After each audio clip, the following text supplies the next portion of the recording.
오늘 우리에게 주시는 하나님의 말씀은 마가복음 8장 22절에서 26절까지 말씀입니다.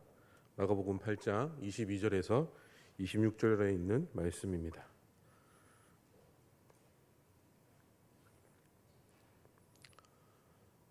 다 찾으셨으면 함께 성경 읽도록 하겠습니다. 베세다의 이름에 사람들이 맹인 한 사람을 데리고 예수께 나와 손대시기를 구하거늘 예수께서 맹인의 손을 붙잡으시고 마을 밖으로 데리고 나가 눈에 침을 뱉으시며 그에게 안수하시고 무엇이 보이느냐 물으시니 쳐다보며 이르되 사람들이 보이나이다. 나무 같은 것들이 걸어가는 것을 보나이다 하거늘 이에 그 눈에 다시 안수하시매 그가 주목하여 보더니 나와서 모든 것을 밝히 보는지라. 예수께서 그 사람을 집으로 보내시며 이르시되 마을에는 들어가지 말라 하시니라. 아멘. 지난주에는 제가 영적 성장이 일어나지 않는 이유를 생각해 보았습니다. 생명이 있다면 성장이 일어나야 한다. 성장이 일어나지 않는다면 뭔가 문제가 있다. 그 원인을 파악해서 해결해야 된다라고 말씀을 드렸습니다. 성장이 일어나지 않는 대부분의 이유 세 가지를 생각해 보았는데, 첫째는 세상에 대한 염려였습니다. 둘째는 영적인 무관심이었습니다. 그리고 마지막으로 셋째는 망각이었습니다. 하나님이 은혜를 주시는데도 불구하고 그것을 기억하고 활용하지 못했다라는 것이죠. 오늘도 계속해서 영적인 문제에 대해서 생각해 보려고 합니다. 예수님이 벳사다라는 지역에 도착했을 때 사람들이 맹인 한 사람을 예수님께로 데리고 왔습니다. 왜 그 맹인을 데리고 왔겠습니까? 바로 그 맹인을 향하여서 기도해 달라고 그렇게 데리고 왔던 것이었습니다. 그 맹인만 예수님께로 왔겠습니까? 아마도 질병을 가지고 있는 여러 사람들이 병을 고치고 싶어서 주님을 찾아왔을 것입니다. 저는 여기서 잠시 병자와 장애인을 구별해 보려고 합니다. 여러분, 오늘 본문에 등장하는 이 맹인은 병자입니까? 장애인입니까? 아마 장애인 것입니다. 병자와 다르다는 것이죠. 병자는 말 그대로 여러 가지 질병을 가지고 있는 사람들을 병자라고 말합니다. 나병, 혈류병, 중풍병, 열병, 암, 신경통, 이런 병을 가진 사람들을 병자라고 얘기합니다. 그런데 이 장애인은 좀 다릅니다. 선천적 장애를 가졌든지 후천적 장애를 가졌든지 장애를 가진 사람들은 대부분 그 장애를 고치기 어렵습니다. 질병을 가진 사람들은 그래도 고쳐볼 희망을 가지고 살아갑니다. 좀 더 좋은 약이 나오면, 좀 더 좋은 의사를 만나면 혹시 이 병을 고칠 수 있지 않을까, 늘 희망을 가지고 살아가는 반면에 장애를 가지고 사는 사람들은 대부분 고쳐볼 희망을 가지지 못합니다. 한번 장애가 발생하면 평생을 가는 경우가 대부분입니다. 이 본문의 맹인처럼 한 번 맹인이면 죽을 때까지 맹인으로 살아가는 것이 대부분입니다. 보통 장애를 가진 사람은 평생 장애를 가지고 살아가기 때문이죠. 그래서 장애를 가지고 있다는 것은 정말 절망적이고 고쳐볼 희망이 없이 그렇게 살아가고 있는 것이죠. 그리고 장애로 인한 수많은 불평과 고통, 불이익을 감수하며 살아가야 하는 것입니다. 특히 오늘 본문의 맹인은 장애 중에서도 중증 장애에 속한다라고 말할 수 있겠습니다. 보지 못하고 산다는 것은 과연 어떤 것일까요? 상상할 수 없는 고통이 있을 것입니다. 맹인의 24시간은 언제나 칠흑 같은 암흑입니다. 아무것도 보이지 않습니다. 얼마나 답답하겠습니까? 본문의 맹인은 다른 사람의 손에 이끌려 주님께로 나왔습니다. 보지 못하니까 남의 도움 없이는 이동할 수 없었습니다. 물론 익숙한 곳이면 맹인이 다닐 수도 있었겠지만 한 번도 가보지 못한 곳을 그 맹인이 어떻게 가겠습니까? 바로 남의 도움 없이는 살 수 없는 의존적인 인생이 그 바로 맹인의 삶입니다. 이런 사람이 주님의 기적, 치유를 기대하고 주님께로 나왔습니다. 저는 이 맹인을 통하여서 육체적 장애도 육체적 장애이지만 육체적 장애보다 더 심각한 영적 장애를 생각해 보려고 합니다. 앞에서 말한 것처럼 맹인은 세상을 볼 수 없습니다. 온통 그의 세계는 깜깜한 세상뿐입니다. 아무것도 볼 수 없다라는 것이죠. 아름다운 색을 볼 수 없습니다. 자연의 아름다움, 웅장함, 신비를 도저히 알 수 없습니다. 그 이유는 그가 앞이 보이지 않는 맹인이기 때문입니다. 그런데 이 세상보다 훨씬 더 큰 세계가 있다라는 것이죠. 클 뿐만 아니라 훨씬 더 중요한 세계입니다. 바로 영적인 세계라는 것이죠. 왜 영적 세계가 물리적 세계보다 중요합니까? 이 세상은 잠깐이라면 영적인 세계는 영원하기 때문입니다. 우리는 보통 인생을 일생으로 생각합니다. 한 번밖에 안 산다고 생각합니다. 그래서 한 번밖에 없는 인생이라는 표현을 쓰기도 합니다. 때로는 죽으면 다 끝인데 라는 이런 표현도 쓰는 것이죠. 인생이 모두 일생, 즉 한 번만 사는 생이라고 생각하기 때문에 이런 표현을 하는 것이죠. 그런데 아니라는 것입니다. 인생은 일생이 아니라 여러 가지의 생이 있다라는 것이죠. 첫 번째 생애는 어머니 뱃속에서의 10달의 생애입니다. 분명히 생명을 가지고 있고 10달을 살아갑니다. 그 다음 생애는 세상에 태어나서 평균적으로 80년에서 90년을 사는 두 번째 생애입니다. 그리고 마지막 세 번째 생애는 죽으면 천국이나 지옥으로 가는 영원한 생애가 있다라는 것이죠. 이 세 번째 생은 영원히 살아가게 됩니다. 그렇기 때문에 제일 중요하다라고 말할 수 있겠죠. 세 번째 생에 비하면 첫 번째, 두 번째 생에는 말 그대로 잠깐입니다. 눈 깜짝할 사이일 뿐이라는 것이죠. 요즘은 의학이 발달하고 건강관리를 잘하기 때문에 인간의 수명이 급속도로 늘어나 100세를 넘게 사는 시대가 왔습니다. 100세를 넘게 사시는 어르신들을 보면 장수했다고 모두 놀라워합니다. 그런데 이렇게 긴 인생을 살아도 하나님 앞에 100세는 작은 점과 같다라는 것입니다. 성경에 보면 하나님께서는 천년이 하루 같다라고 말씀하셨습니다. 우리가 천년을 산들 하나님 앞에서는 하루밖에 안 되는 생이다라는 것이죠. 그런 의미에서 우리의 인생은 하나님 앞에 하루살이보다 짧은 인생입니다. 얼마나 부질없는 생인지 모른다는 것이죠. 영원한 생에 비하면 100년은 아무것도 아닌 것이 되게 됩니다. 중요한 것은 어머니 뱃속에서 첫 번째 생애는 이 세상에 태어나서 살 두 번째 생애를 위해 준비하는 기간이다라는 것입니다. 그러면 이 세상에서의 두 번째 생애는 어떤 의미가 있겠습니까? 영원히 살게 될 세 번째 생애를 준비하는 기간입니다. 이 두 번째 생애를 어떻게 준비하느냐에 따라 어떤 사람은 영원한 천국에서 살게 되고 또 어떤 사람은 영원한 지옥에서 살아가게 될 것입니다. 이 세상에서 사는 두 번째 삶을 잘 먹고 잘 살라고 주신 기간이 아니라 영원한 삶을 준비하는 그 영원한 삶을 준비하라고 우리에게 주신 기간입니다. 우리는 늘 준비하며 살아가야 합니다. 그것은 우리에게 분명한 영적인 세계가 있기 때문입니다. 그런데 그 영적인 세계를 보지 못하는 영적으로 맹인인 사람들이 있다라는 것이죠. 이 사람은 영적으로 맹인이기 때문에 영적인 세계를 전혀 볼 수가 없습니다. 영적인 것에 대해서는 깜깜한 사람들이다라는 것이죠. 볼 수 없기 때문에 그 세계가 어떤 세계인지 모르고 살아가는 것은 당연합니다. 여러분, 이 중요한 영적 세계를 보지 못하고 알지 못하고 살아가고 있다면 과연 그 사람의 인생이 성공적인 인생이라고 볼 수 있을까요? 그렇지 않다라는 것이죠. 영원한 것에 비하면 너무나도 작고 보잘것이 없는 것만 붙들고 그것이 전부라고 착각하고 사는 인생일 것입니다. 영적인 세계가 100%라면 겨우 0.001% 정도만 알고 살아가고 있는 인생이다라는 것이죠. 그러니 정말로 안타까운 인생입니다. 성경을 보면 영적 세계에 대해서 무지하던 사람에 대한 이야기가 종종 나옵니다. 구약을 보면 엘리사라는 선지자를 따라다니던 종이 있었습니다. 하루는 아람 군대가 대군을 이끌고 와서 이 도단이라는 성을 아예 포위해 버립니다. 그때 종은 두려워 떨었습니다. 이제 모든 것이 끝났다라고 생각했습니다. 그때 엘리사가 종의 영안이 열리도록 기도했을 때에 그 눈에 무엇이 보였을까요? 우리 열왕기하 6장 15절에서 우리 17절 말씀 함께 읽어보겠습니다. 하나님의 사람의 사환이 일찍이 일어나서 나가보니 군사와 말과 병거가 성읍을 에워쌌는지라.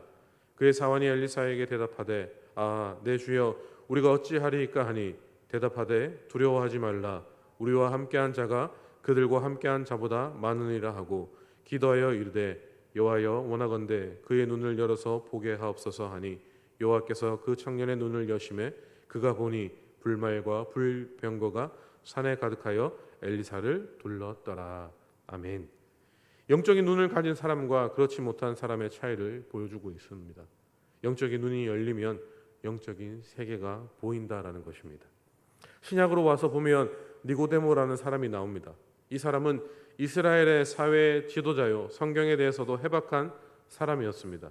그런데 이 사람이 지식적으로는 해박하였지만 영적으로 아직 눈이 열리지 않는 사람이었습니다. 요한복음 3장 3절에서 5절 말씀도 우리 함께 읽어 보시겠습니다. 예수께서 대답하여 이르시되 진실로 진실로 내게 이르노니 사람이 거듭나지 아니하면 하나님의 나라를 볼 수 없느니라. 니고데모가 이르되 사람이 늙으면 어떻게 날 수 있사옵나이까? 두 번째 모태에 들어갔다가 날 수 있사옵나이까?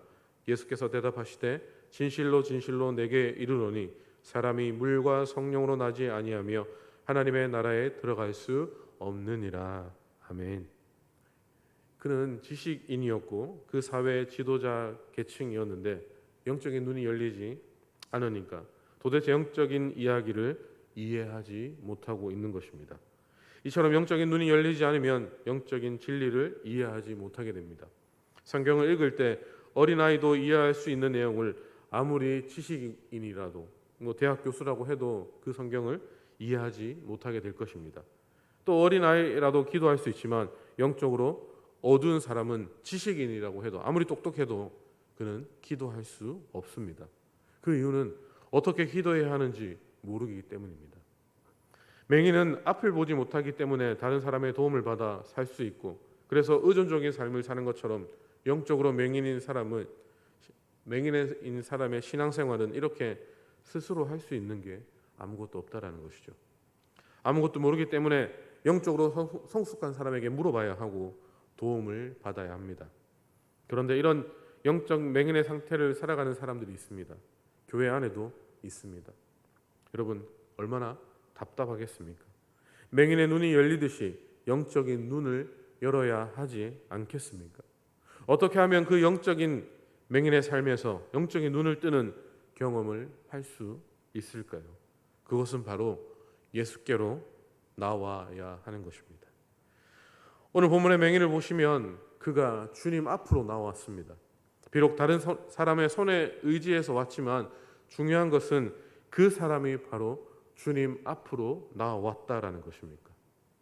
왜 그가 나왔을까? 그는 바로 눈을 뜨고 싶어서 왔습니다. 깜깜한 삶에서 빛을 보는 삶으로 변화되고 싶어서 그 눈을 뜨고 싶어서 주님 앞으로 나왔다라는 것이죠. 영적으로 눈을 뜨기 위해서도 마찬가지입니다. 주님 앞으로 나와야 하는 것입니다. 주님, 제가 영적으로 보이지 않습니다. 영적인 것을 이해하지 못하겠습니다. 저의 영안을 열어 주옵소서.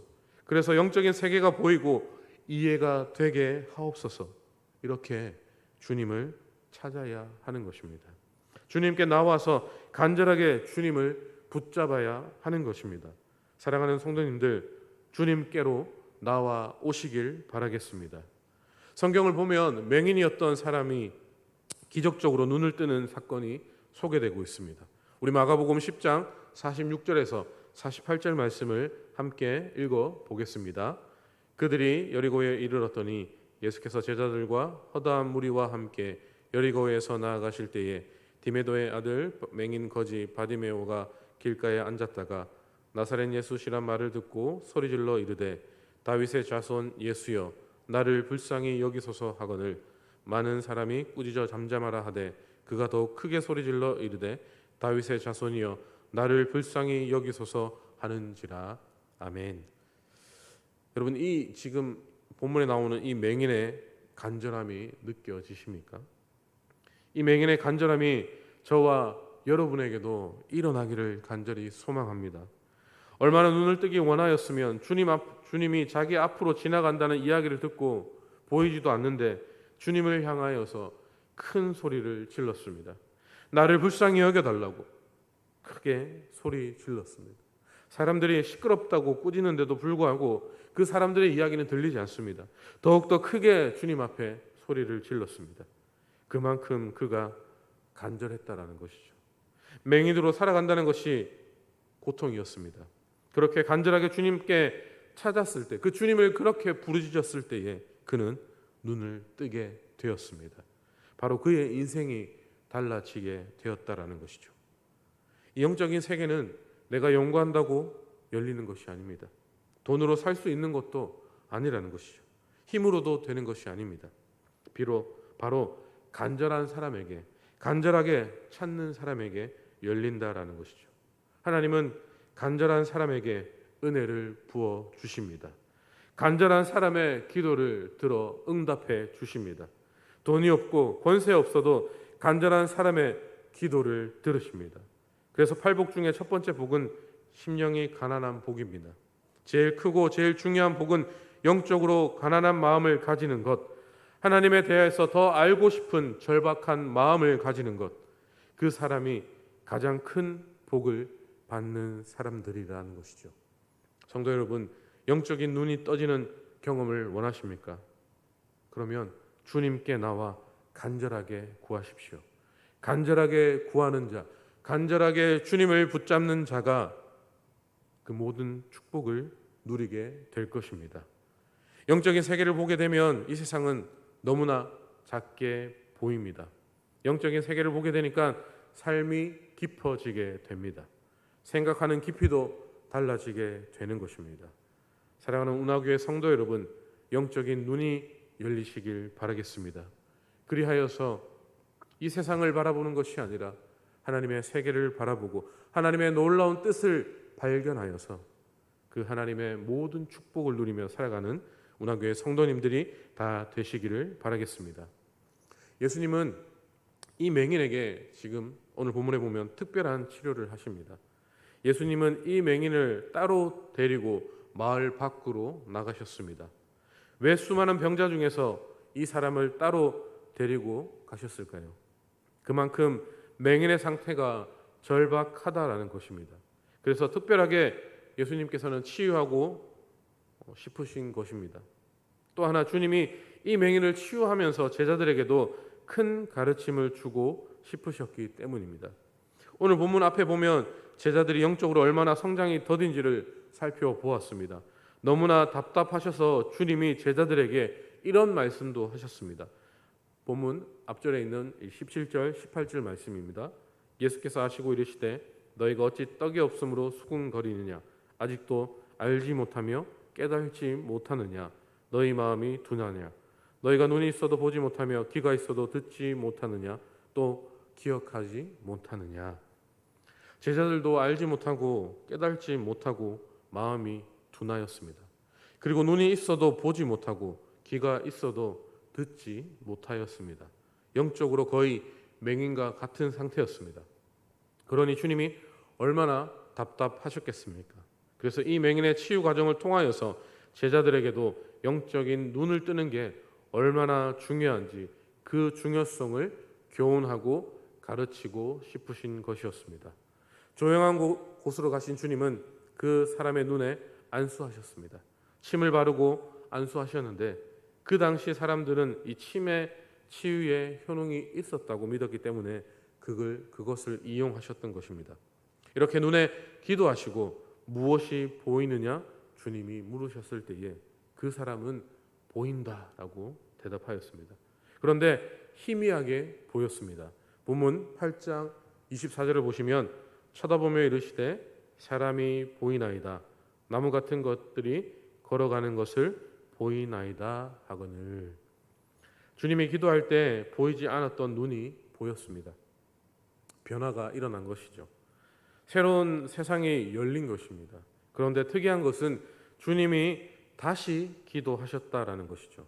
한번 기도했을 때에 완전히 보이지 않았기 때문에 선명하게 보일 때까지 다시 기도하셨습니다. 두 번째 기도를 하고 나니까 완전히 그의 눈이 보였습니다. 깜깜했던 세상이 환해졌습니다. 영적인 세상도 마찬가지입니다. 영적으로 눈이 보이게 되면 아무리 보려고 해도 안 보이고 아무리 이해하려고 해도 이해가 되지 않았던 일들이 보이기 시작하고 이해되기 시작합니다. 그전에는 영적인 세계가 보이지 않고 이해가 안 돼서 너무 힘이 들었는데 이제 영안이 열리니까 이제는 모든 것이 확실해집니다. 얼마나 좋겠습니까? 그래서 영적인 문제를 가지고 주님 앞으로 나와야 하는 것입니다.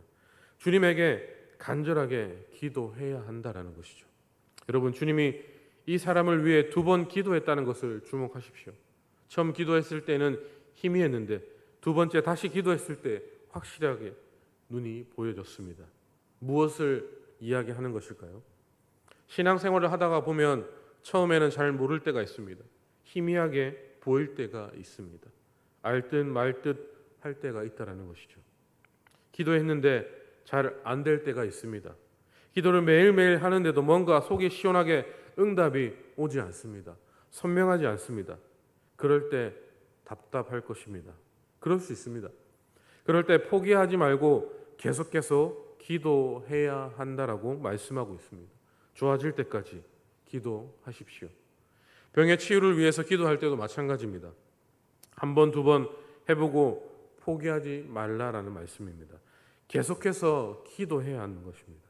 그러면 조금씩 좋아질 것입니다. 그러다가 어느 날 완전히 치유가 될 것입니다. 대부분의 신앙 성장의 패턴이 이렇습니다. 포기하지 마시고 끝까지 치유되고 문제가 해결되고 기도의 제목들이 응답되어질 때까지 확신을 가지고 기도하시길 바라겠습니다. 그리하여 영적인 눈이 떠지고 병이 치유되고 기도하는 모든 기도의 제목들이 응답되어지는 축복이 이 자리에 함께한 모든 성도님들에게 가득하시기를 바라겠습니다. 말씀을 정리하겠습니다. 사랑하는 운하교회 성도 여러분, 맹인은 처음 예수님께 올 때에 다른 사람의 손에 의존해서 나왔습니다. 그런데 돌아갈 때는 스스로의 힘으로 돌아갈 수 있었습니다. 처음 예수님께 올 때는 아무것도 볼 수 없었지만 돌아갈 때는 모든 것을 볼 수 있게 되었습니다. 우리의 영안이 열리면 이렇게 되는 것입니다. 의존적인 신앙이 이제는 스스로 기도하고 하나님과 교제하는 독립적인 신앙이 되는 것입니다. 영적으로 이해가 안 되고 깜깜했던 일들이 이제는 이해가 됩니다. 그리고 보여지지 않는 것들이 보여지게 됩니다. 그때부터 신앙생활은 재미가 있습니다. 사랑하는 성도 여러분, 모두 영적인 눈이 떠지는 경험을 통하여서 예수 그리스도의 축복을 누리며 살아갈 수 있는 은화교회 모든 성도님들이 다 되시기를 바라겠습니다. 아멘. 기도하겠습니다.